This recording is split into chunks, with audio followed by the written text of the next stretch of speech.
તો સુરતમાં ખાડીપુરથી વિવિંગ ઇન્ડસ્ટ્રીઝને વ્યાપક નુકસાન પહોંચ્યું છે। ચેમ્બર ઓફ કોમર્સ ખાતે વીવર્સની દોડધામ મચી છે। નુકસાન અંગે સરકારને પત્ર લખી રાહતની માંગ કરવામાં આવી છે।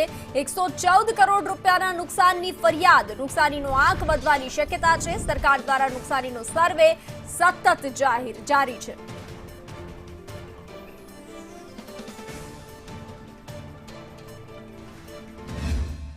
सात तारीखे जे खाड़ीपुर आवेलू एमां कारखानादारोने घणुं बधुं नुकसान थयेलुं छे। एना माटे अहींया चेम्बर ऑफ कॉमर्समां आवेला छीए तो रजूआत माटे के अमारा बधाने उद्योगपति जे कारखानावाळा छे ए बधाना नुकसान थयेला छे। एना माटे सरकार सामे कोई आवेदन आपीने अने मागणी सहकार रूपे मागणी मागवा माटे हमारी अमरोली विभागની 42 સોસાયટી છે। એમાં 1, 2, 3 સોસાયટી છે એ ખાડી કિનારે પર આવેલી છે। એમાં બાપાજી તરફ સોસાયટી છે, બાપાજી તરફ વિભાગ 2 એનો આજે પૂરના કારણે ઘણું નુકસાન થયેલું છે। બધા 70 ગાળા છે અને 70 ગાળાની અંદર ઘણા બધા ગાળાઓમાં પાણી ઘૂસી ગયા હતા। હવે એક પાણી અવધ ખાડીની ઉપર બાંધકામના કારણે ઘૂસી ગયા હતા અને એક વિવરોને બધાને મશીન છે પાણીમાં ગરકાવ હતા। સુરતમાં જે ખાડીપુર આવ્યું છે અને કરોડો રૂપિયાનું નુકસાન થયું છે તેમાં ખાસ કરીને વાત કરીએ તો ટેક્સટાઇલ ઉદ્યોગને સૌથી મોટું નુકસાન થયું છે। જે ખાડી કિનારે આવેલા લૂમ્સના મશીનોના કારખાનાદાર છે તેને સૌથી વધારે નુકસાન થયું છે। આપણી સાથે ચેમ્બરના પ્રમુખ છે અશોકભાઈ જીરાવાલા, તેમની સાથે વાત કરીશું। સાહેબ, વેપારીઓ આવી રહ્યા છે સતત તમારી પાસે નુકસાની લઈને, અત્યાર સુધીમાં કેટલો આંકડો પહોંચી ગયો અને કઈ રીતના નુકસાની? અત્યાર સુધીનો જે આંકડો છે અમારી પાસે આ ટોટલ ડિટેલ આવી ગઈ છે અને ટોટલ એમાં જોવા જઈએ તો કમસે કમ ટેક્સટાઇલની વાત કરીએ ને તો 101 કરોડની આજુબાજુનો નુકસાનનો 114 કરોડ જેવો અત્યારે આંકડો હાલ પૂરતો મારી પાસે આવી ગયો છે। એમાં મોટા ભાગના બધા ટેક્સટાઇલના છે, બાકીના છે ટ્રેડર્સો છે જે લોકો પોતાનો કહેવાય સાડી, ડ્રેસ અને મટીરિયલ્સનું કામ કરતા એ લોકો છે। અમુકમાં જે એમ્બ્રોઇડરી મશીન છે એવા લોકોના પણ ડેટા આવ્યા છે, જે લોકોના એમ્બ્રોઇડરી મશીન પાણીમાં પડ્યા હોય એવા। બાકીના લૂમ્સ છે તો લૂમ્સમાં 5 થી 7 જે ભાટેના છે, બમરોલી છે એ વિસ્તારની અંદર 5 થી 7 ફૂટ જેવું પાણી ભરાયું હતું। એની અંદર જે લૂમ્સની અંદર લાગેલા બીમ હોય એ બીમની કિંમત જ 25,000 હોય છે।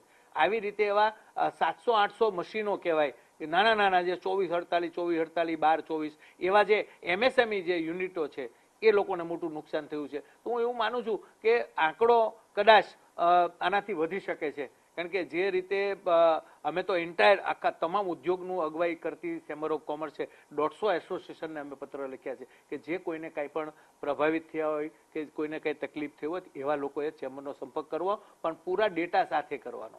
એમ હંબલ કોઈ વાત કરશે કે મારી ત્યાં એટલું નુકસાન થઈ ગયું નહીં, પણ પૂરા ડેટા ભરીને અમને રિપોર્ટ આપવાનો છે અને એમાંથી મારા ખ્યાલથી 100 થી 125 થી વધારે લોકોએ પોતાનો ડેટા સબમિટ કર્યો છે। એની અંદર જે અમે આંકડો કાઢવા જઈએ છીએ તો એમના પ્રમાણે અત્યારે 114 કરોડ જેવો આંકડો થવા જઈ રહ્યો છે, પણ હાલ જમીની હકીકત કેટલી છે એ સર્વે કર્યા પછી ખબર પડે। પણ અત્યારે જે પરિસ્થિતિ છે એ જોતા હવે ધીરે ધીરે લોકો મોટી સંખ્યામાં આ લિંક ભરવા મળ્યા છે ચેમ્બર ઓફ કોમર્સની, કારણ કે આની અંદર અમે એવું રાખ્યું નથી કે માત્ર ટેક્સટાઇલ જ હોય, એની અંદર કોઈ પણ પ્રકારનો બિઝનેસ કરતો હોય જે દક્ષિણ ગુજરાતમાં રહેતો હોય અને પૂરથી પ્રભાવિત થયો હોય એ કોઈ પણ દક્ષિણ ગુજરાતમાં ઇન્ડસ્ટ્રીઝનો માણસ હોય એ અમારું ફોર્મ ભરી શકે છે। અને એના માટે જે રીતે સરકાર પહેલે દિવસેથી જ એક્શનમાં આવી ગઈ છે, માનનીય ડેપ્યુટી CM હર્ષભાઈ સંઘવી અને માનનીય CM આ પહેલેથી જ મેદાનમાં ઉતરી ગયા છે, ત્યારે આપને વિશ્વાસ લાગે કે આવી કપરી પરિસ્થિતિ જ્યારે જ્યારે આવે છે ત્યારે ગુજરાતનો